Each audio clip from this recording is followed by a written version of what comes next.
Understand what we trying to say, you know? But that's a part of life.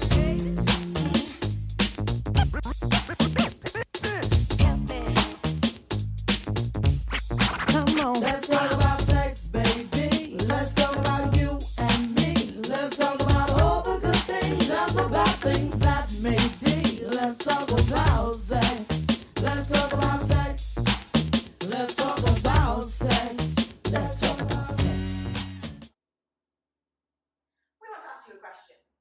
Do you talk about sex? What do you talk about? Periods, hair, you mean pubes? I was trying not to startle them. It's not like they haven't heard those words before.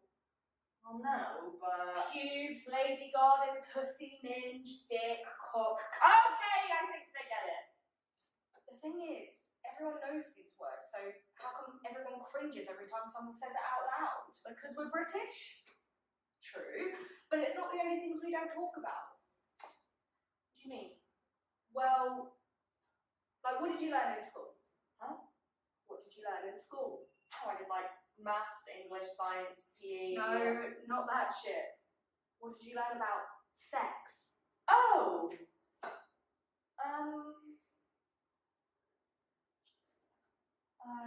Exactly, you can hardly remember. I remember they made us watch a woman giving birth in PSHE once. Oh. But what's that got to do with sex? It's the traumatizing outcome. I thought birth was meant to be beautiful. That birth definitely wasn't. It looked like all of her insides were coming out of her vagina. Ugh. I remember them teaching us how to put a condom on a cucumber once. A cucumber? Yeah, why? Cucumber's quite generous, don't you think? No, they'd literally take a condom and a cucumber, thank you. And they'd ask someone from the class to come and put it on. I don't remember being taught that. Go on.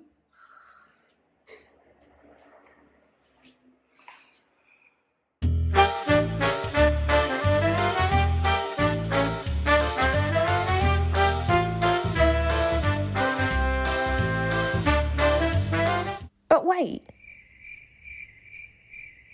How do you know the correct way to open it up? Why is it so fucking slimy? How do you know it's the right way around? How do you know it's on properly? How do you get it off without getting cum everywhere? How do you get rid of it afterwards? What do you do if you've realised it's split? They don't teach you how gross it actually is. What else do you remember? STIs. What about them? Not to get one. Well done. Well, that's all I was told. What is an STI? How do you know if you have one? How do you get tested for one if you think you have one? How do you prevent one? How do you prevent from spreading one? Why won't you tell me any of this? If you don't get one, you don't need to know. Do you know how to actually prevent one? Wear a condom and you won't get one. Do you seriously think that's true? It's not true. Herpes can be spread through the thighs or buttocks. Buttocks? You mean... arse? Yeah? Shit. True or false? Oral sex is completely safe. False. False. It's false. In fact, if you have a cold sore in your mouth and give someone oral, you mean head. Yes, head. You could give them genital herpes. Shit. Yeah? True or false? An STI can be completely symptomless. Oh. True! In fact, 4 out of 5 cases of chlamydia have no symptoms whatsoever. So you could have it your whole life and never even know. Yeah? So STIs really do have a long-term effect on our health. Yeah, they can lead to several issues like chronic pelvic pain, damaging the fallopian tubes, and can cause infertility in all genders. Speaking of all genders, were you ever taught about the LGBTQ+ community? LGBTQ plus community. What's that? The lesbian, gay, bisexual, transgender and queer plus community. Oh. No. What is LGBTQ plus? What do the letters stand for? How do I know if I'm a part of that community? Can I have sex if I'm not straight? Why isn't this important enough to be taught? I'm sure you can talk to your parents about all of that. But the thing is, what if your parents don't want to talk to you about sex? Or even, what if they don't know the answers themselves? Yes, but what does that have to do with sex? Well, you think we weren't taught much about heterosexual sex? What about gay sex? Lesbian sex? And what about gender identity? What's gender identity got to do with sex? Well, within sex education, you're taught about relationships, which we are, heterosexual relationships, relationships with family and friendships. But what about the relationship with yourself? Knowing or not knowing who you are? Yeah, I suppose. It's like they're expecting us to just go through life and just figure it out for ourselves, which to an extent is what we're meant to do, but I think it would have given a lot of comfort and confidence to a lot of kids who maybe thought they were different. Why do we as cis individuals get the right to that education, but someone who identifies as transgender or non-binary don't?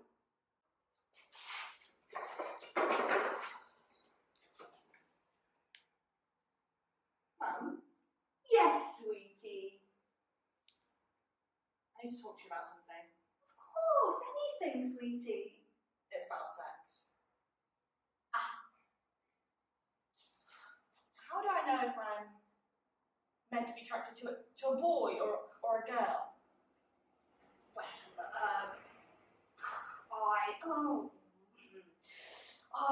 guess trust is very important, and condoms. You use one of those. And that's why it needs to be taught in schools. The thing we're forgetting is, no matter your identity or who your sexual partner is, sex is meant to be enjoyable, and they definitely don't tell you that.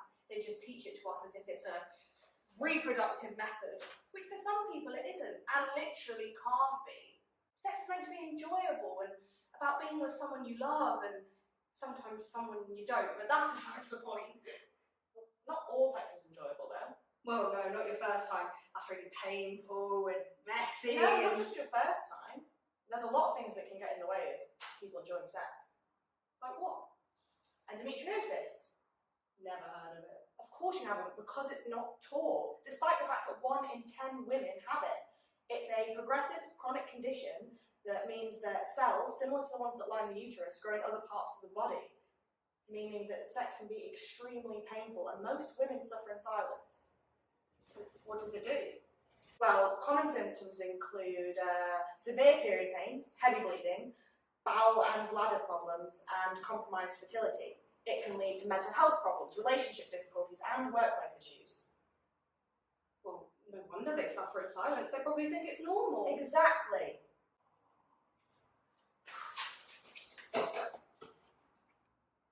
What if I don't want to? Want to what? Have sex? Then that's your choice. No, like, what if I don't want to have sex with anyone? Oh, then you're asexual. What does that mean? Well, asexual is where you never really experience sexual attraction, but you can still experience romantic attraction and have relationships just without the sex part, and then sometimes with the sex part, just without the sexual attraction part. So you can be in a relationship and not have sex? Of course, sex doesn't make a relationship. People do. Okay, well, what if someone was trying to have sex with you and you didn't want them to? Were you ever taught about consent in school? What if someone wants to have sex and I don't want them to? What if I'm drunk? What if they're drunk? What if they're a stranger? What if I'm alone? What if I said yes at first then changed my mind? What if I said yes then changed my mind halfway through? Why won't you tell me the answers? You don't have to do anything you don't want to. Oh, brilliant. Great advice, thank you. Well, it's true, you don't. Well, I'm not disagreeing, but we're not taught how to be comfortable in saying no. We're not taught how to recognise the signs if someone's uncomfortable. We're not taught what to do if it happens and we didn't want it to. How many sexual assaults do you think could have been prevented if we were taught how to recognise these signs and be comfortable saying no. A lot? Yes, a lot. It's your body and you have the right to it. But also, we need to teach people to respect those that say no, whether it's your girlfriend, your boyfriend, a stranger you met in the club and took them home and then they changed their mind. It's their decision, not yours. It's their body, not yours. Well, that's heavy stuff. You know, a lot of parents wouldn't want their kids being taught that at such a young age. Did you know that parents have a right to withdraw their kids from sex ed classes? What? Yeah, all they have to do is walk into the school and withdraw them from class if they feel it's inappropriate. I'm not really sure how to feel about that. So the kids don't get a say at all? Well, only if their parents ask them, but they get the overriding decision. Well, I suppose it is a difficult one. It could be on religious grounds. True, but sex ed isn't about telling kids to Go and have sex. It's meant to provide them with the information they may need one day. And if in a religion they believe in sex after marriage, they still need to know that information. I think it would be helpful if there was a set government curriculum so parents could actually see what their kids were being taught. Yes, because the government doesn't say what definitely has to be taught in sex ed classes. They just say what could be. And it's up to the schools in the end what they believe is appropriate. We need to start the conversation about what's missing. All kids from all backgrounds deserve the education. So open your mouth. Speak to your kids, Your parents. your schools, Your teachers. and And demand the sex education you deserve. Say, you know, but that's a part of life.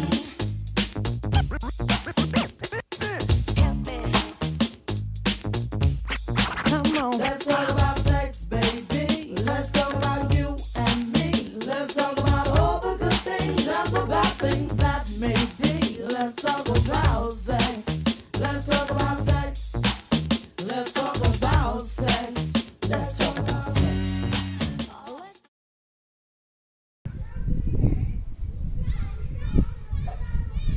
1st of October 2018, Barcelona Airport. Coffee untouched. Boarding pass rushed. Nervous fingers. Eyes blurred by goodbye tears. 1st of October 2018. 1st of October, 2 p.m. Barcelona to Stansted. 1st of October 2018. The flight attendant smiles. Sparkling or still? Sparkling. Pardon? Sparkling, please. Sparkling. Yes. She hands me my water. Thank you. My accent. My strong Catalan accent. Will people in England understand me? Will they ask me, what is your accent? Where are you from? What will I say? Would I just stay from Spain and leave the conversation there? Or risk it and stay Catalonia and expect them to ask, where? 1st of October 2018. Sitting on an airplane, goodbye tears running down my cheeks. I wondered, what is to come?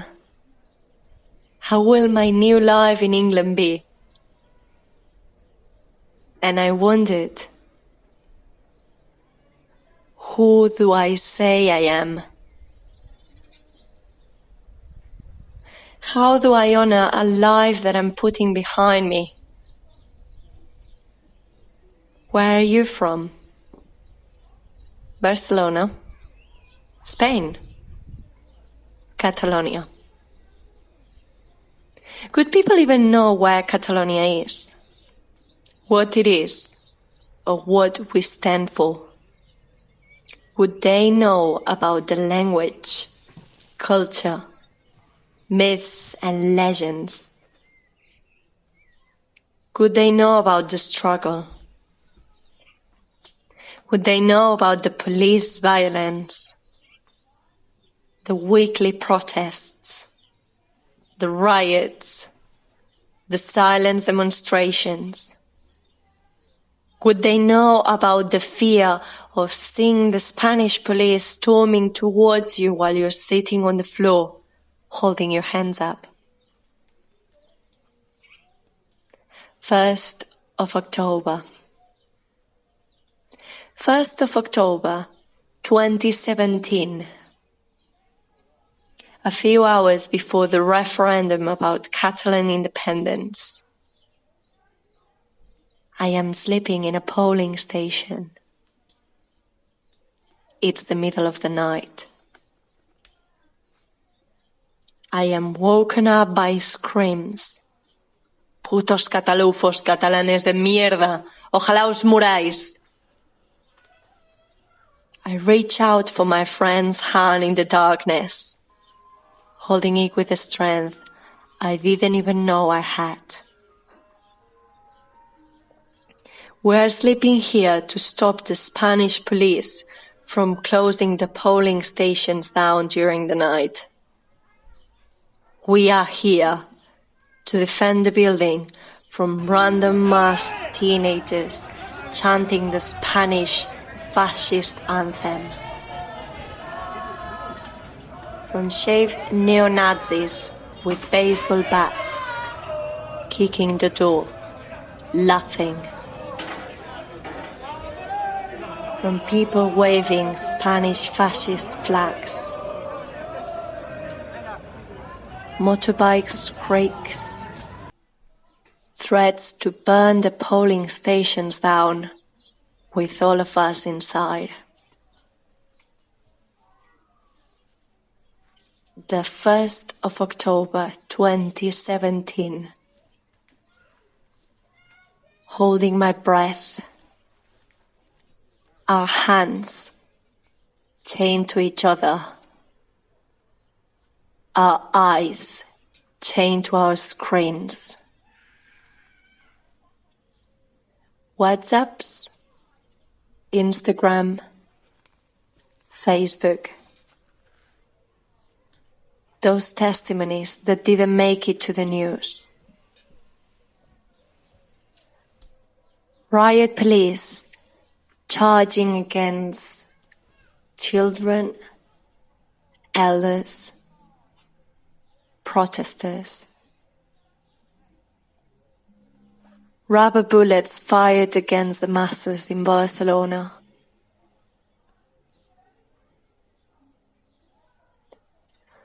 This is the school that my friend attended as a kid.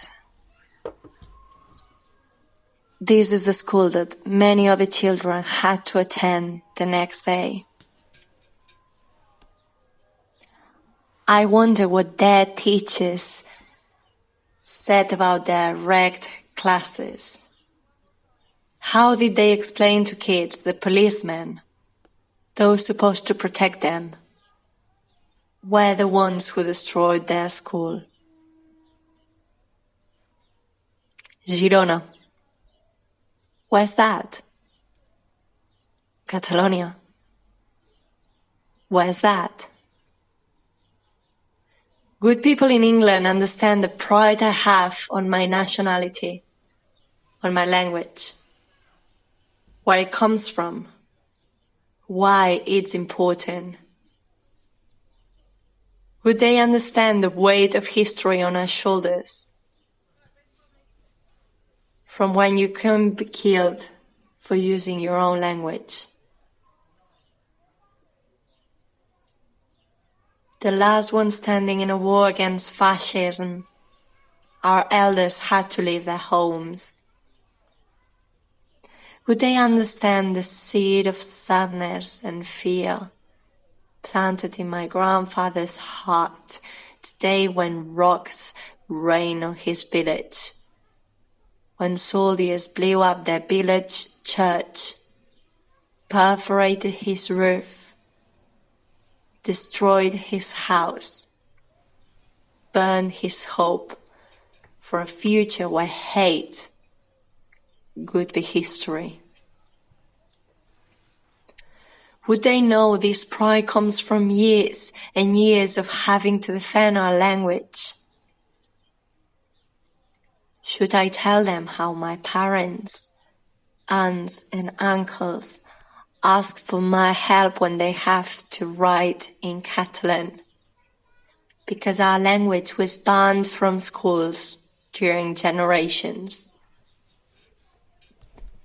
Should I tell them I am the first generation in my family to be educated in our own language? Where are you from? Would I just say, from Spain, and leave the conversation there? Or risk it and state Catalonia and expect them to ask, where?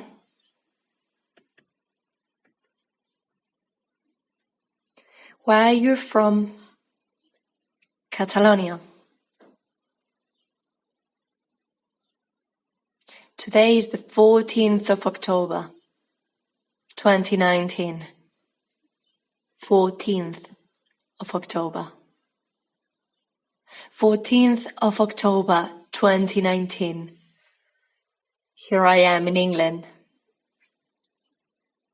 I have just opened my Instagram. Today, the Spanish High Court released the sentence of the Catalan politicians who organized the referendum back in 2017. They have been incarcerated for 2 years, waiting for their sentence. Democratically elected politicians in jail, without a sentence and without a trial. The Spanish government accused them of terrorism. The sentence: 13 years of jail.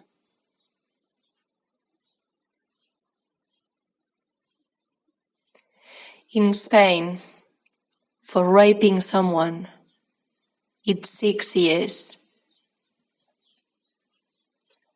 For murder, it's 11.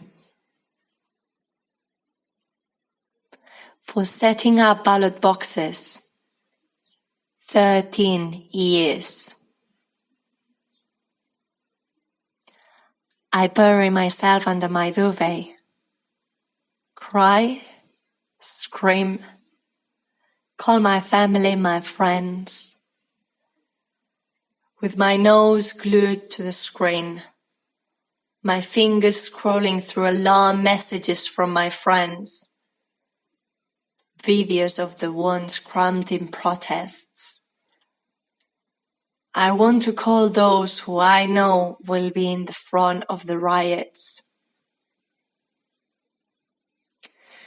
And I wonder what my grandfather thinks about all of this. Digue'm, Hola, avi. digues, va. Què rius? Que m'agrada molt sentir-te la veu. Ah, vale. Encara tinc la mateixa, de veu. Et truco perquè et trobo a faltar. Ah, Què en penses de les sentències que es van posar als polítics catalans per fer el referèndum? va semblar, doncs mira que penso que es van passar una mica els jutges. Sí. Sí, penso que no li havien de fer la sentència que els hi varen fer, perquè per mi no varen fer pas cap cosa mal feta, com deien ells, però bueno, mira, la majoria dels catalans no estaven d'acord amb la sentència que varen fer.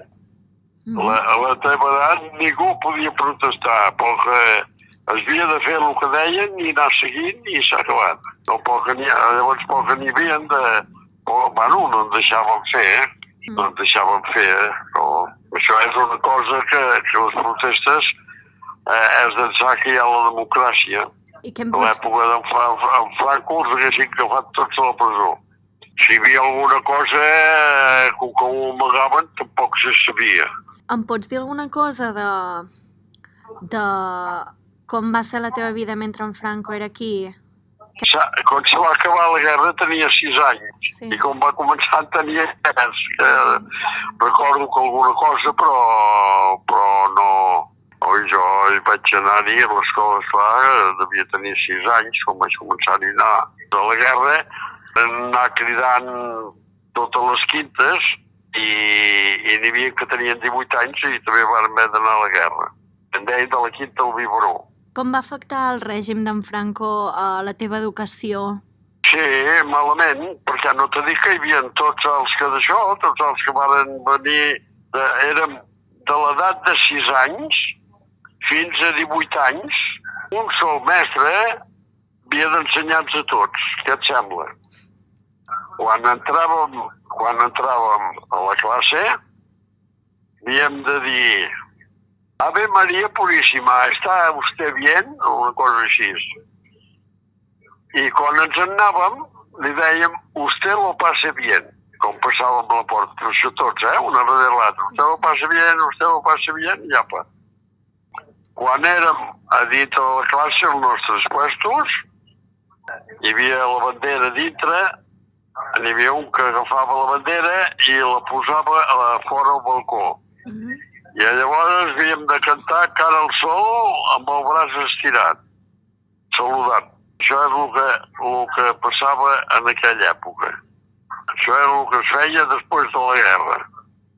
Català com el vas aprendre? Perquè a l'escola no. No, home, el català, perquè jo no vaig estudiar mai el català. Tot es feia en castellà. Sí. I què en penses dels conflictes que hi va haver aquí a Catalunya després del referèndum amb la policia i la violència policial?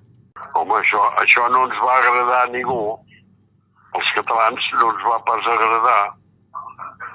Va ser una cosa molt grossa que va passar, però mira, ja ha passat. Què hi vols fer-hi? Home, els catalans el que volem que ens deixin tranquils i ens agradaria governar-nos a nosaltres mateixos ara. El que passarà, això no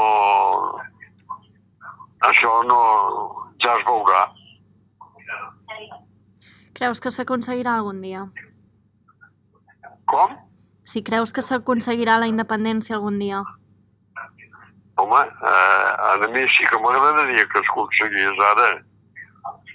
És molt difícil, això, perquè els catalans de moltes generacions que sempre es voldria la independència. El que passa que els que manen no la volen donar. A tu, quan la gent et pregunta que d'on ets, què dius? Home, jo dic que soc català, no? Això vols dir? Sí. Jo soc català i penso que en català, Vale.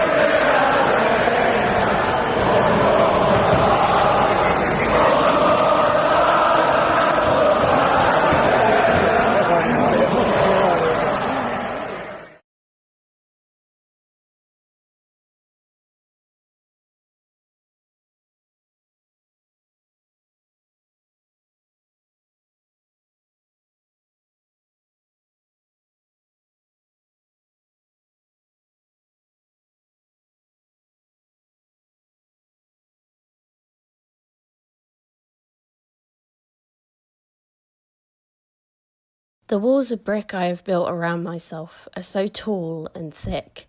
You could rent me out for £400 a month, but never own me. The walls of brick I built around myself are so tall and thick. You could rent me out for £400 a month, but never own me. The walls of brick I have built around myself are so tall and thick. You could rent me out for £400 a month, but never own me. The walls of brick I've built around myself are so tall and thick, you could rent me out for £400 a month, but never own me.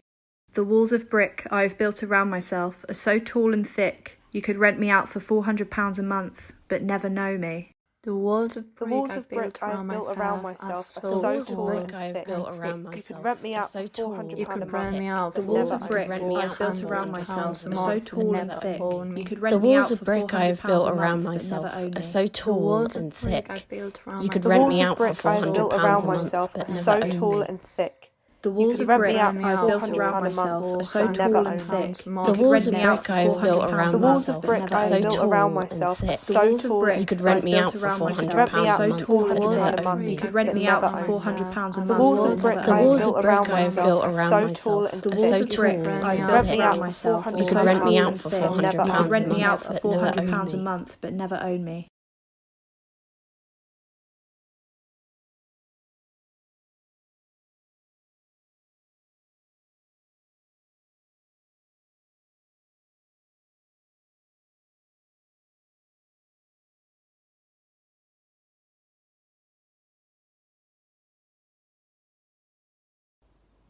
How would you describe your OCD?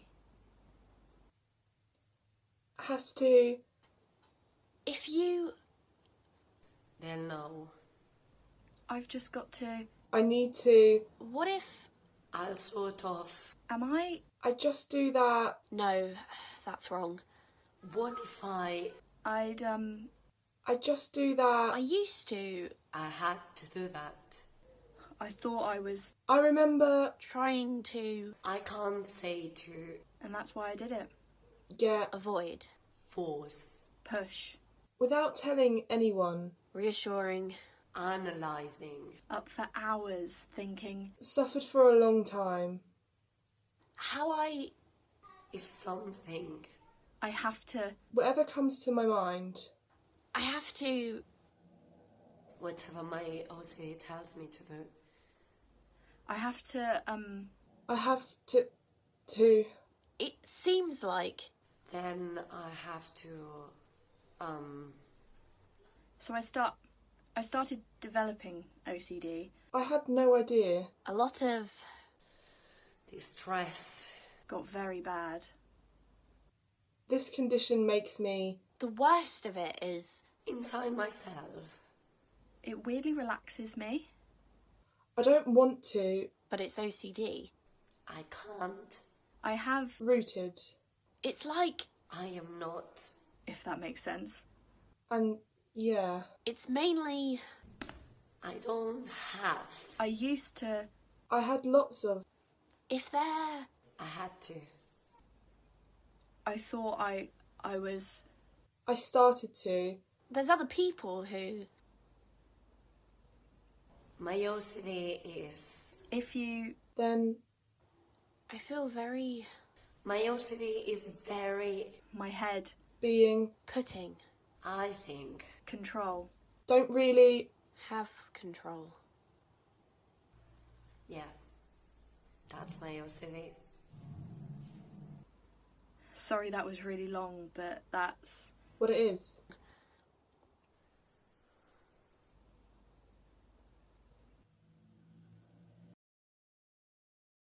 She only wants to count her steps. 18 strides and she stops to abide by the law that she herself has set. That 18 steps is one complete set, and before the next 9 right and 9 left. She looks up at the blue and whispers to all of the above, don't let me drown, Don't breathe alone, no kicks, no pints, no broken bones. Never let me sink, always feel at home. No sticks, no shanks, and no stones. Never leave it too late, always enjoy the taste of the great, great, great, great world of hearts. As old dogs everywhere bark, bark, bark, bark.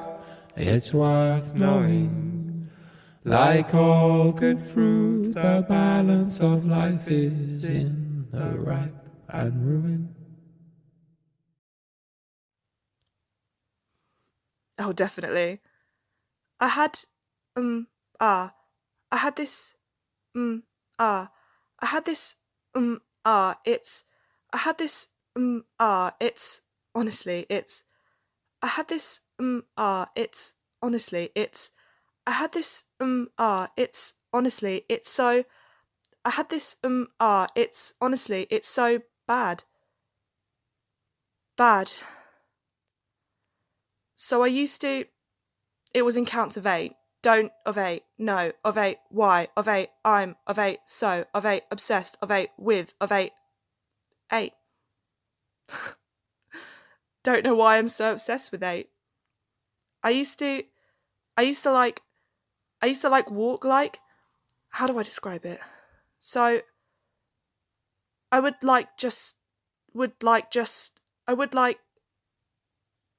walk in a line in a count of 8, and then I'd turn around and walk in a line in a count of 8, and I'd do that a certain amount of times every day. And my mum, because I was young, I was like younger than 10 when I started doing that. My mum was just like, oh, she's in her own world. She's gone. She's just playing. Oh, she's in her own land. And I'm like, I would literally walk in a straight line for a count of 8 and turn around and walk in a straight line, and I would do it all the time, and my mum would just, yeah. My mum would just, yeah. Thought it was really funny. Recorded me doing it once and sent it to all the family, and she was like, look at her. She's so funny. Look at her. She's so funny. Look. Funny.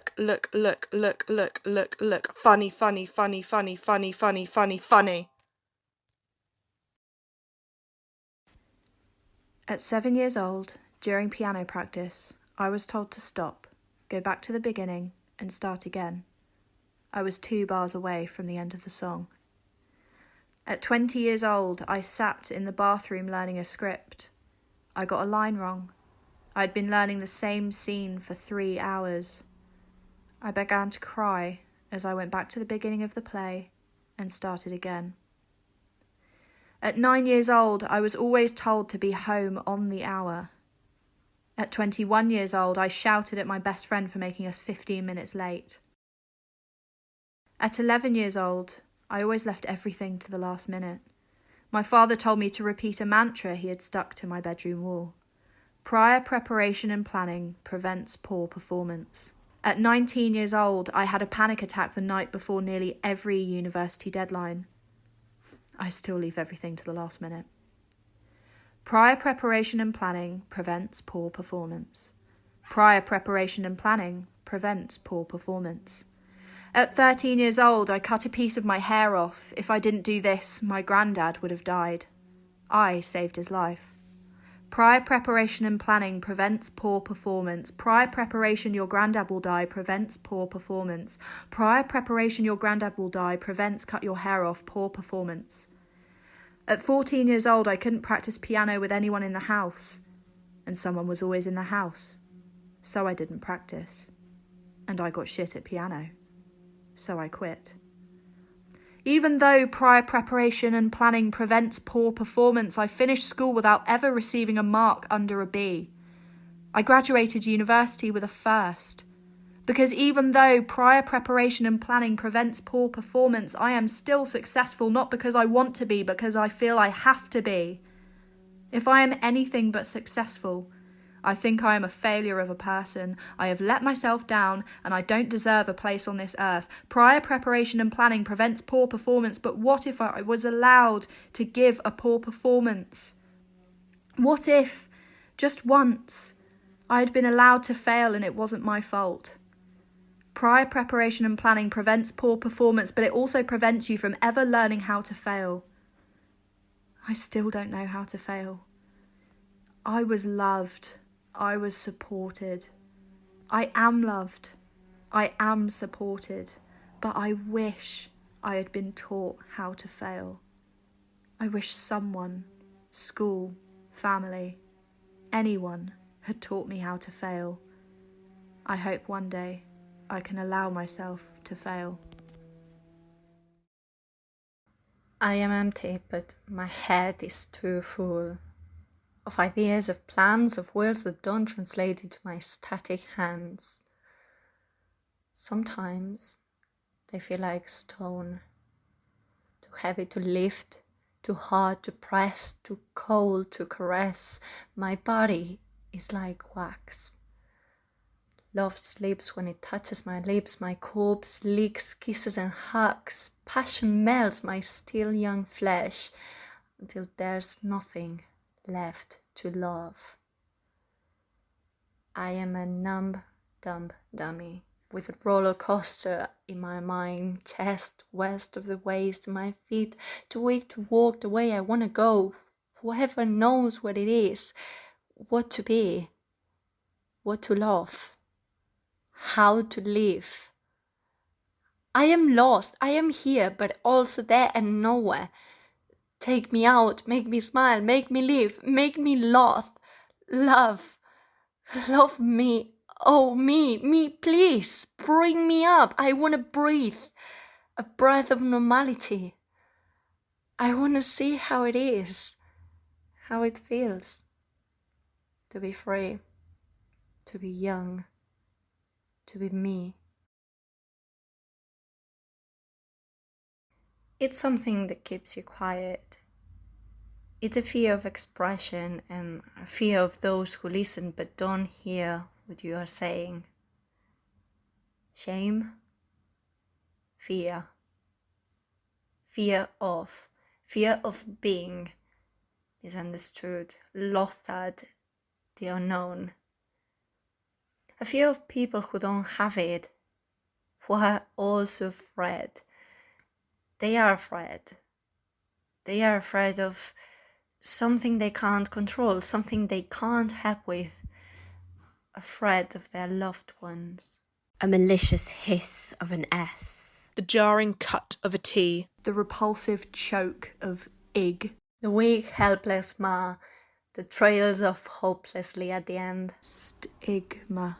Stigma. It kills us.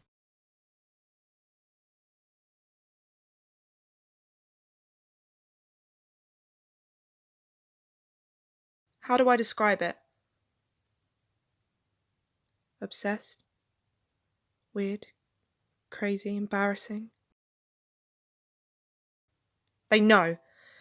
They know that. People, perception, present. People, perception, present. Check. No. Check. Don't do it all the time. God. Realise. Clean and tidy, but you're dirty. I'm the worst. The one I'm obsessed with. 8. Constantly 8. 8. Constantly 8. Why? The weird one. Alone. Housemates. Alone. Mum. Alone. It's fine. I need to. I've just got to check, understand that. I don't like doing that. I can't help it. Constantly, and I don't know why. Keys, area 8. Keys, area 8. Maybe it would just be nice for people to see that. Enlighten. Empathise. Who can understand it? They don't. I get it. hopefully. Numbness. I guess that's what you would call it. Numb and dumb. Forgot how bad it was. So now I remember how bad it could be. So absolutely fucking terrified too. Am I a terrible person? That's the end of the world, I guess. The floor of my bed? What if I fancied Dan? Made sense. Why? Year and a half, 2 years? Am I normal? Am I okay? Oh, do you have intrusive thoughts too? Had thoughts about touching their dad's penis. Tap, tap, tap. Congratulations. Tap, tap, tap. Congratulations. Tap, tap, tap. Congratulations. Tap, tap, tap. Congratulations. Tap, tap, tap. Congratulations. Tap, tap, tap. Congratulations. Tap, tap, tap. Congratulations. The brain is a complicated piece of machinery. We think it obeys us, but it obeys itself. It kills us. A separate entity that controls us. A ghost whispering in my voice. It gives me no choice. Hit head to rejoice.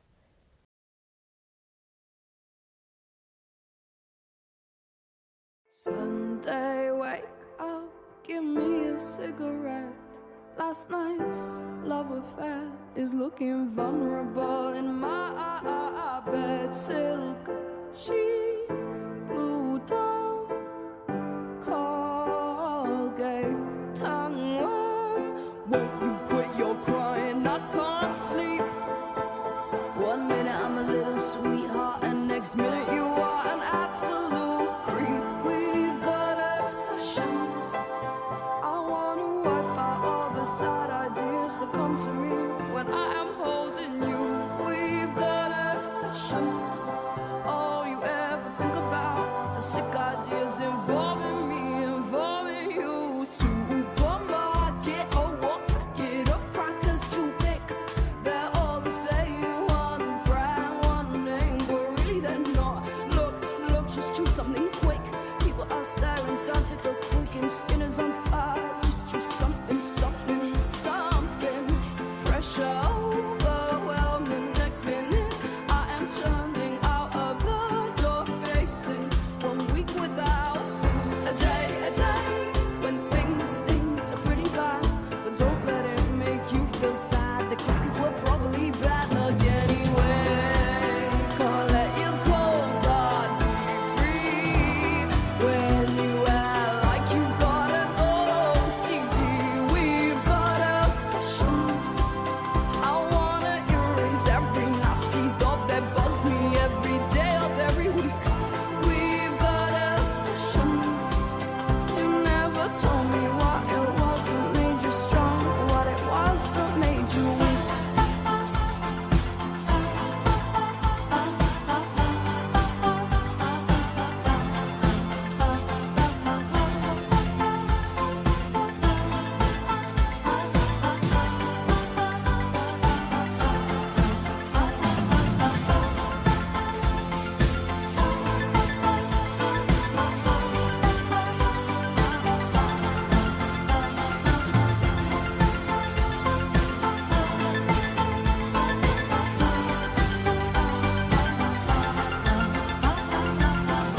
We've got obsessions. I wanna erase every nasty thought that bugs me every day of every week. We've got obsessions. You never told me what it was that made you strong and what it was that made you weak. We've got obsessions.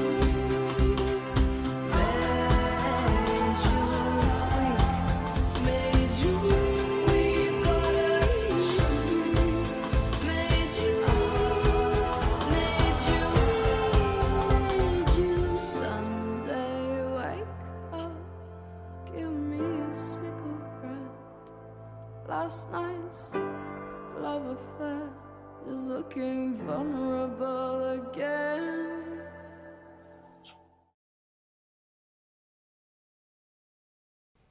Seeing a therapist means that what I feel is bad, and please don't assume I won't be glad to have professional help, but it's the help that I don't want to be associated with someone like me. I do not need help. No one can help. I do not have something that can be helped. I came up here because I can't stand it anymore. Every part of the house is a trigger, and I know I should be the bigger person and suck it up and calm down, and I'm not attention seeking. I just need to not exist for a little while. I don't want to go downstairs and force a smile. I want to stay up here and clear my head, and I've said time and time again, I'm not attention seeking by being up here. I just need to be away from everything. From everyone. Everything's so loud. I just want it to be quiet. Is that allowed? The walls of brick that I sit above absolve me from my sins, and I know eventually I'll have to jump right into them again. But for now, I just want to curl up in a ball and not think about what evils lurk below. And I know it looks like I'm seeking attention, but I'm not. If I mention anything that goes in my head to anyone down there, they won't understand. How could they? The things in my head are unspeakable, and I can't say them to the people that I love the most in the world. No. No way. I don't want to see a therapist. I don't know where to start. How do you open up your heart to a complete stranger for an hour a week and suddenly you're all better? And I don't need therapy. I'm not that bad. All I get is I get a bit sad, and I don't have it as bad as others do, so there's nothing to do but just sit and feel blue, but feeling blue is better than feeling black and empty and nothing. I don't want to see a therapist because everyone else has it worse than me, and half the things I do aren't even OCD. So I sit on top of these walls of brick I have built up around me. I sit in the cover of darkness and humidity because of my own stupidity has convinced me that if I cover everything up, it can just be my little problem that doesn't need to be solved. But now that I'm holed up here, I've realised the only way down is to travel back into the shithole where every corner hides another ritual and compulsion, and my revulsion towards professional help seems stupid. I'll come down eventually. I have to go back behind the walls. Eventually. Eventually. Eventually.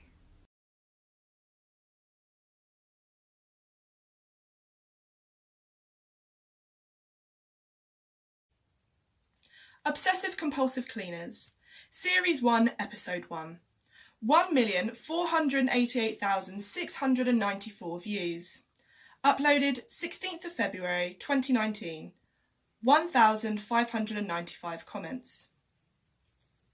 Richard apparently hates stuff being dirty, but walks on carpet with shoes. I wish I enjoyed tidying my room. This girl out here full on hoovering her dog. These people need a job. I called my teacher OCD. She screamed at me, then cleaned the classroom 8 times. Hoovering twice a day? Who on earth has that kind of time? You can be too clean. It's good to build up resistance to illness.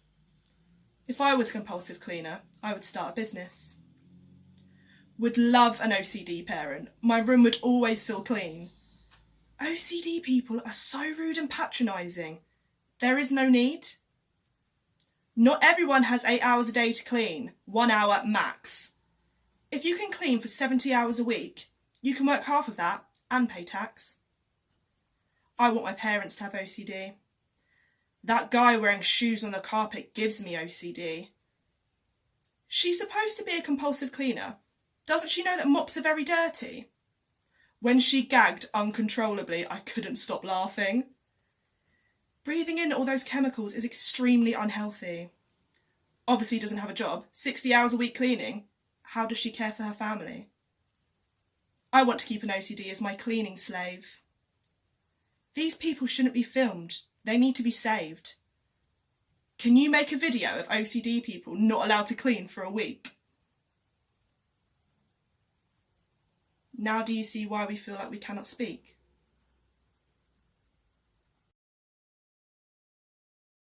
Sunlight barely grazes the cold, hard wooden kitchen floor as two human beings serve as an alarm clock for the birds, their hushed tones a soft pianissimo, accompanied by the compulsive and persistent tick of the clock, and never before noticed buzz of the refrigerator.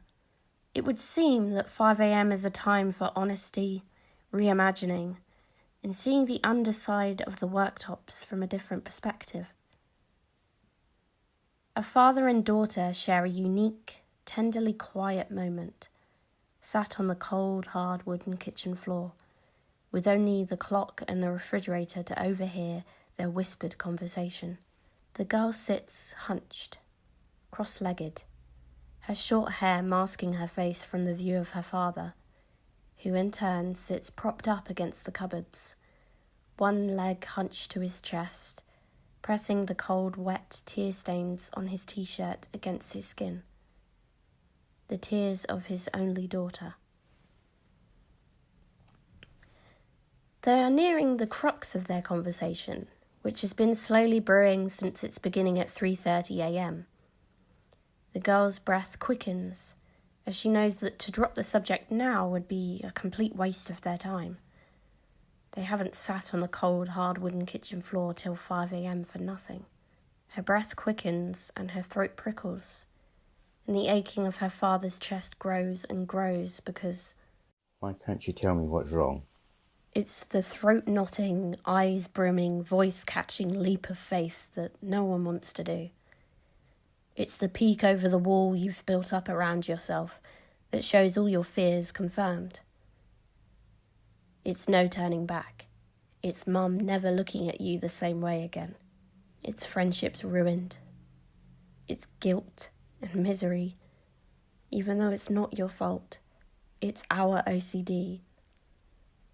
But no one knows the truth. The girl's mouth opens and closes like a fish drowning in baking hot sand. She tastes metal, and the tears drying on her cheeks leave a salty crust behind. Just tell me what it is. I will love you no matter what. The father pleads, but it's easier said than done, because the girl knows that what she's about to say are words that he never imagined escaping his daughter's lips. Intrusive thoughts. You have what? Intrusive thoughts. Intrusive thoughts? Yeah. This is it. You've started. You've tested the waters. The father is silent. We could leave it there, turn back to safety. But a little voice just wants it over and done with. The secret has been building up inside her, and cracks have begun to form, and her heart hurts, and it just hurts to keep it a secret any longer. It hurts, I'm trapped, it hurts, and she's nervous, but she's doing it. The bravest thing she's ever done.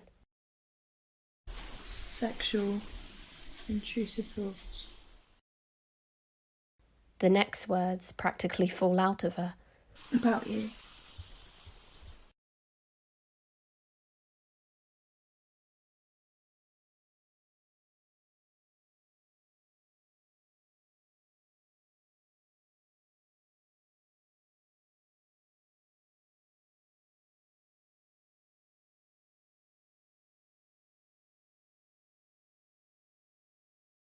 Silence. Silence. Silence. Silence. The girl sits on the cold, hard wooden kitchen floor with her father. Sunlight begins to make the worktops glow. The birds begin to chirp a cautious morning song.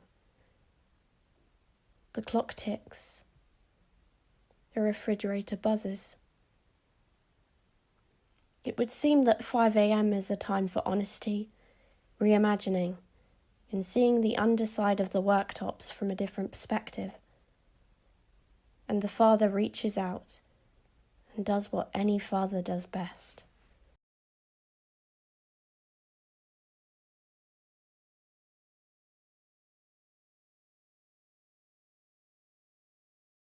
Let's ring the doctors later on and get you some help.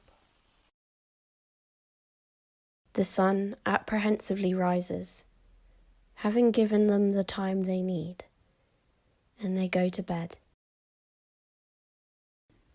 Dear Jackie, I don't like writing letters I will never send, and I don't like saying empty sentences to the person who convinced me not to kill myself, but this is all I have. Words on a page written by the mind you tried to save, and succeeded. Not because I needed saving, but because you convinced me that my life is a life worth having and living. To call you a friend would be unprofessional, but to have you as my weekly confession is a bond so unfamiliar, filled with grey areas, and not in a million years did I ever think I could find a friend like you. Jackie Sawkins, every Wednesday from 2 till 3 p.m. at Hawthorne Surgery in Greenstead, you saved my life. You took me out of my doom and gloom in that small and unassuming waiting room where a broken girl sat on a broken chair, waiting for you to call my name. Those hour-long sessions felt more like home than any roast dinner or talk on the phone, and sharing those moments with you to then have them ripped away after only 6 months was the hardest thing I've ever had to do. Jackie, I miss you. I miss your soft voice and your silence as you let me cry it out, the way you'd step outside to shout at the nurses talking too loudly when there's a session in progress, thank you. I told you things I thought I would never tell anyone. I told you secrets that turned into statements that I am proud to say in a play I would never have written if it wasn't for your patience. And time. So much time. 6 months of Wednesdays is how long it takes to change a life I didn't want to be mine. As I sit on the edge of mentally all right, I watch the day I set to kill myself disappear out of sight, and I know that that's what you're doing for someone else right now, Jackie.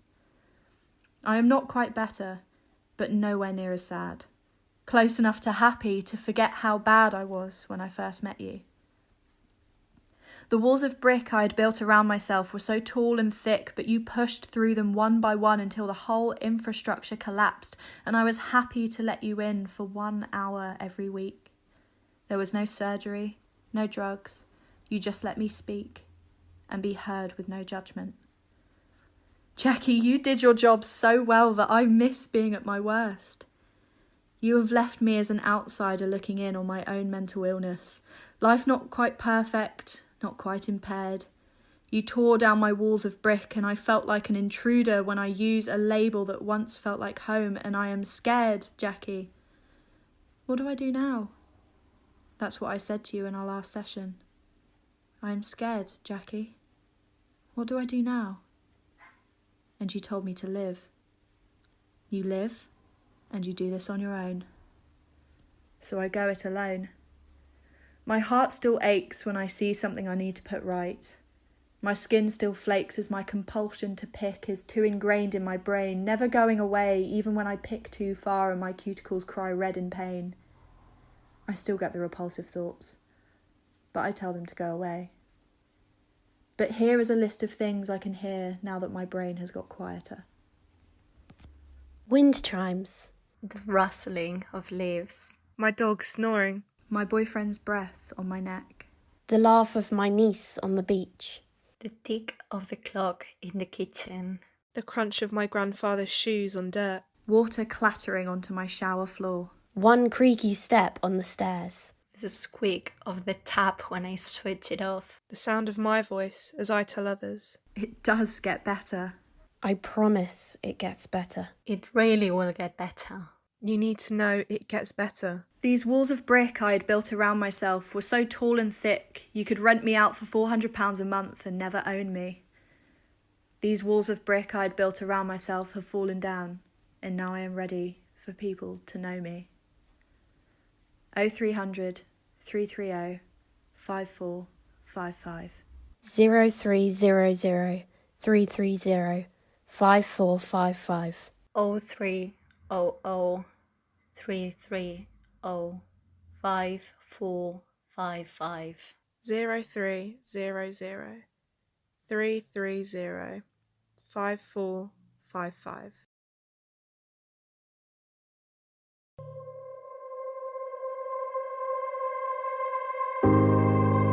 A person who thinks all the time has nothing to think about except thoughts. So, he loses touch with reality and lives in a world of illusions. By thoughts, I mean specifically chatter in the skull, perpetual and compulsive repetition of words, of reckoning and calculating. I'm not saying that thinking is bad. Like everything else, is useful in moderation. A good servant, but a bad master. And all so-called civilized peoples have increasingly become crazy and self-destructive because through excessive thinking they have lost touch with reality. That's to say, we confuse science with the real world.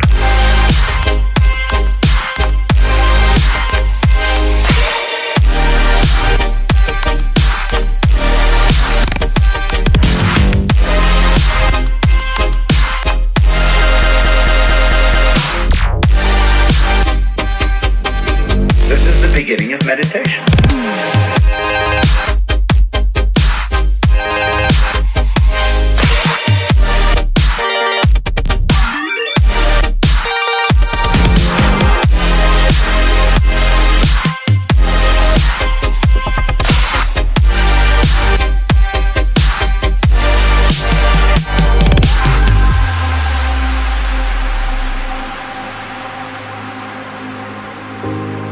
Most of us would have rather money than tangible wealth, and a great occasion is somehow spoiled for us unless photographed.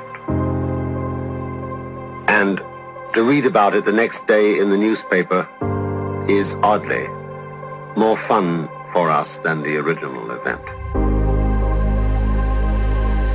This is a disaster. For as a result of confusing the real world of nature with mere science, we are destroying nature. We are so tied up in our minds that we've lost our senses. Time to wake up. What is reality? Obviously, no one can say because it isn't words. It isn't material, that's just an idea.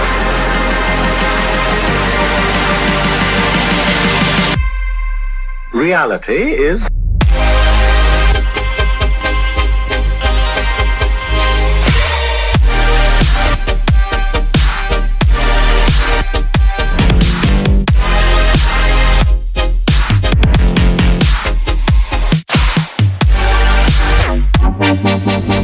The point cannot be explained in words.